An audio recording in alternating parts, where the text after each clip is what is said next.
Well, Tracy, restaurants and bars, no question, they have been hit very hard by this pandemic. A lot of places have already closed down. The places that are still open, well, they're preparing for what they believe will be a long winter.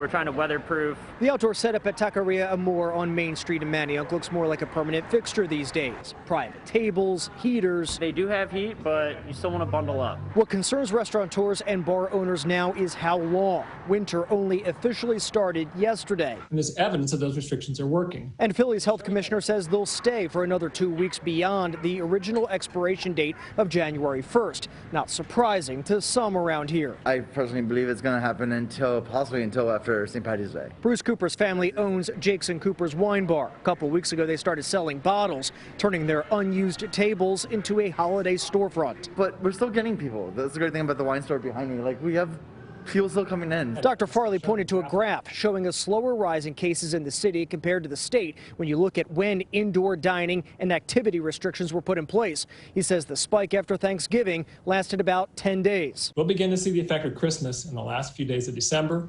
We'll begin to see the effect of New Year's on about January 5th. Got to do everything you can because who knows how long it'll truly last. For now, it's about holding on to the holiday spirit long after the lights come down. The temperature, too. Surprisingly, we've still had a wait list on weekends especially, but even the other night when it was 32 degrees, we had guests sitting outside. That's good if it can last there. You know, the city also said that it's looking into how indoor dining could come back. One idea that was mentioned by Dr. Farley today would be possibly helping restaurants upgrade their ventilation systems. Now, a lot of these places have already done that at a pretty big expense. Live in Manayunk tonight, I'm at DeLucia, NBC10 News. You sure feel for them, Matt. Thanks.